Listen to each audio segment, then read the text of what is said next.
Tanpa HP ya kita nggak bisa apa. Aku murid-murid itu marah itu. Tolonglah, aku balikkan gue bilang. Bapak dari awal kalian datang sampai akhir bapak di sini tidak pernah megang HP gue bilang. Kenapa? Ingat kata Ustadz siapa yang bilang itu mas kan? HP ini suatu saat akan menjadi bom waktu. Loh. Ya kan? Gara-gara gak punya paket, maaf cakap simpan istri, ambil coba untuk beli paket coba. Ya kan? Bahaya. Komunikasi sama istri sudah tidak terjalin lagi. Aku main HP, main game itu boleh tanya istriku, Mer. Jam 11 malam. Anak-anak udah nggak ada, anakku udah tidur, biniku udah mulai merem. Baru aku main game sampai jam 1. Jadi itu dia. Jam itu perangkat kita makin menenangkan. Yang penting jaga syariat Islam. Di sini Islam itu harus kita kuatkan, ya kan? Kayak kebersihan, rasa malu. Baru apa kata Allah? Makan yang sudah kusiapkan di muka bumi ini, yang halal dan yang haram. Itu kau bedakan. Tidak. Ada makanan yang halal belum tentu baik. Ada makanan yang halal dan sudah baik. Apa makanan halal belum tentu baik? Ya kan? Pisang halal tapi kita curi dari orang, nggak baik. Ya kan? Pisang halal dan baik kalau kita tanam sendiri atau kita beli. Itulah halalan thayyiban. Sudah halal baik. Makanya ada juga perbuatan baik yang tujuan yang jadi tidak baik gitu loh. Contoh kayak semalam itu kan. Naik baik ya tidak, cuma jadi tidak baik gitu. Makanya harus sesuaikan syariat, hakikat, makrifat. Nah, itu. Dan kembali ke nol lagi. Udah gue bilang anta, anta, kau, aku, kau. Ada murid abang nanya abang Mer, Pak, kita sebenarnya diciptakan dari mana sih? Tanya orang. Iya kan? Ciptaan itu ada 4. Jawab. Yang pertama dari tanah, Nabi Adam alaihissalam. Yang kedua Siti Hawa, dari tulang rusuknya Nabi Adam. Dia bukan dari tanah. Ya kan? Yang ketiga dari spermanya Nabi Adam. Itu Nabi Sis. Yang keempat dari tanpa ayah, tanpa ibu. Langsung ruh ditiupkan Allah ke rahimnya Maryam. Itulah Nabi Isa alaihissalam kan? Baru ditanya kita dari mana? Kita dari gabungan antara sperma dengan sel telur. Kenapa? Kita umatnya Nabi Muhammad. Itu jawabannya. Kita bukan umat Nabi Adam, bukan umat Nabi Isa. Kita umat Nabi Adam. Itulah namanya sempurna antara syariat dengan hakikat. Jadi kalau ditanya, kalau dari mana? Dari orang tuaku. Itu syariatnya. Hakikatnya kita harus berbuat baik kepada orang tua kita yang telah melahirkan kita. Yang sulit mengeluarkan air mata. Ya kan? Kepada istri kita malu. Kepada orang tua kita malu. Kenapa? Kita merasa gagah. Kita merasa kuat. Tapi di saat di hadapan Allah, kita malu paling lemah.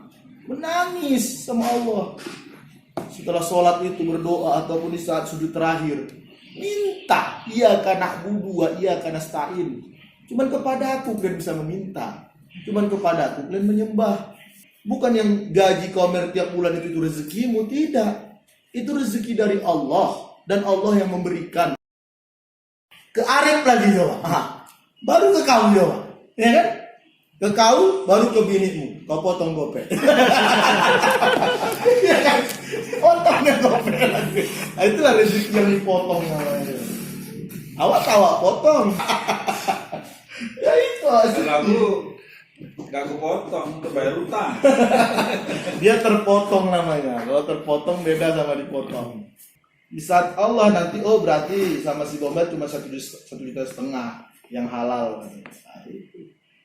Walaupun nanti duit kau 2 juta syariatnya, itu hakikatnya seperti 1,5 juta. Kenapa? Yang 500 itu nggak ada gunanya gitu loh. Membeli hal yang tidak penting gitu. Sebenarnya kalau kau kasih ke bini kau, kalau kau bilang kayak gitu, pasti dia membayar juga. Itulah namanya tadi perbuatan baik yang tidak bernilai baik gitu. Kenapa? Masih ada yang kita dustai. Sementara kata pepatah apa? Kita sampai jangan ada dusta di antara kita. Itulah untuk menghasilkan keluarga yang sakinah, mawaddah, warohmah gitu. Ini enggak bini awal ya tipu, apalagi orang. Jangan salahkan anak orang itu menipu kau. Yo. Oh itu. Terus kok bisa menipu aku sama ayah? Main ke rumah Pak Arif. Tanyanya enggak, kenapa Pak Arif? Dia kan ngaji tempat tuh. Kenapa Pak suka menipu ayah Bomer? Karena ayah perlu suka menipu mama kamu. Kok gitu ngomong Pak Arif? Ulil haq walau kana murran. Jujur walaupun pahit untuk dikatakan. Itu perintah Rasul. Bukan karena orang tua awak, Rasul yang menyuruh. Orang yang tidak menjalankan sunnahku berarti dia bukan umatku. Makanya abang bilang, abang lebih bangga cerita sama kau berubah daripada abang mencerami 100 orang jamaah nggak ada yang berubah. Kenapa? Kalau 100 orang jamaah yang abang ceramahi, fokus abang nggak lagi di ilmu, nggak lagi hidayah yang diberikan Allah kepada 100 orang ini, tapi apa? Uang, ya kan? Tapi kalau mau cerita sama kau, abang tahu kau memang nggak berduit, coba mengharapkan apa? Ya kan? Otomatis abang pengen kau dapat hidayah, kau berubah gitu. Dan seperti menjinahi mayat, tapi berubah pun tidak kau jadi pembiran. Yo, dakwah itu ada dua, satu membicara tentang kebahagiaan, itulah indahnya surga. Yang kedua, takutnya neraka itu gitu loh. Udah abang bilang sama kau indahnya surga, enggak juga. Abang bilang sama kau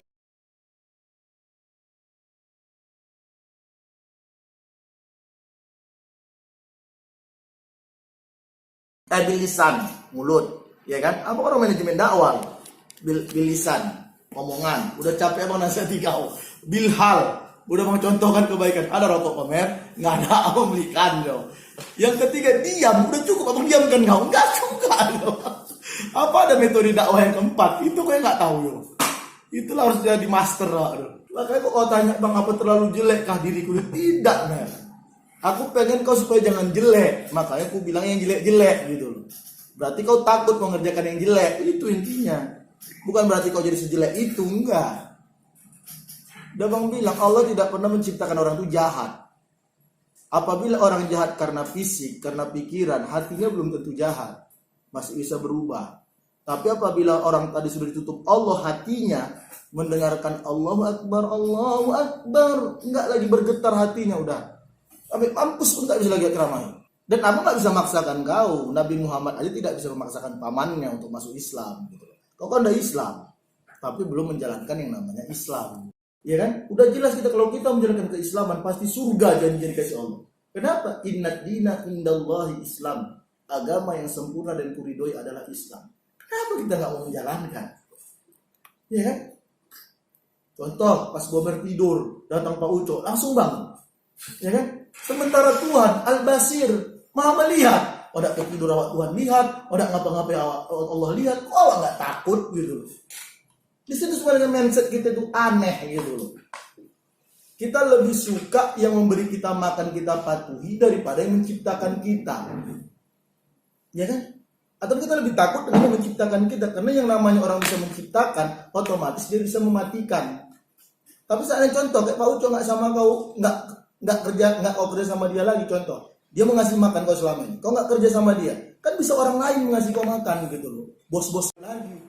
Tapi kalau Allah sudah marah coba, kita nggak dikasihnya, kita nggak bisa mati tempat yang lain gitu. Disitulah mau abang itu mindset kita ini berubah gitu. Orang yang sering kita nasihati berarti orang itu masih sayang sama kita. Tapi kalau orang udah cuek, mampus kau, mau berjudi kau, mabuk kau, mau hancur kau udah. Kenapa? Di saat abang bilang sama Pak Wandi, kau berjudi aja, kau nggak marah gitu loh. Tapi kalau kau udah menjadi darah dagingmu, hatimu, kami bilang gitu, kau ajak kami bergaduh gitu loh. Kenapa? Kau udah kesal kalau dia jelek-jelekkan yang namanya judi gitu loh. Tapi kan itu enggak, itu hanya permainan pikiran dan nafsumu aja. Nah, makanya di saat umpamanya ada mendengar kebaikan itu kau masih menerima gitu. Tapi kalau kau sudah marah, dinasihati, dikasih tahu yang baik, yang benar, amal ma'ruf nahi mungkar itu, udah berarti aku selamat tinggal. Itu tinggal urusan kau sama Allah lagi. Abang ingat kata jadi MZ aja nyamer. Di saat yang mabuk lo, yang judi lo, yang zina lo, yang suka memfitnah lo, tapi di saat Allah murka, dikasihnya ajab, gue juga kena jadi MZ coba. Iya kan?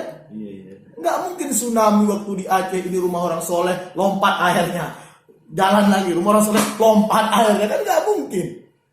Ini orang soleh tadi pun kena. Sama kayak gempa di Padang, di saat retak, oh di rumah orang jahat, retak hancur, ini nggak jadi retak, ini retak lagi hancur, ini nggak jadi retak, kan nggak mungkin. Jadi sebenarnya orang soleh yang kita anggap itulah orang jahat. Kenapa? Dia membiarkan orang jahat itu tetap jahat. Sementara kata Allah apa? Apabila kau ingin ku cintai, cintai ciptaanku, kata Allah. Bagaimana cara mencintai ciptaanku? Ajak mereka mematuhi perintahku dan menjauhi larangan. Selesai. Ibadahmu itu untukmu, bukan untuk ke surga. Ya udah. Yang penting kita dapat pahala gitu. Karena yang kita bawa nanti mati kan bukan duit, amal. Nah, amal itulah pahala namanya. Cuma disingkat orang pahala gitu biar enak. Ayo biar dapat pahala. Padahal amalnya ya kan.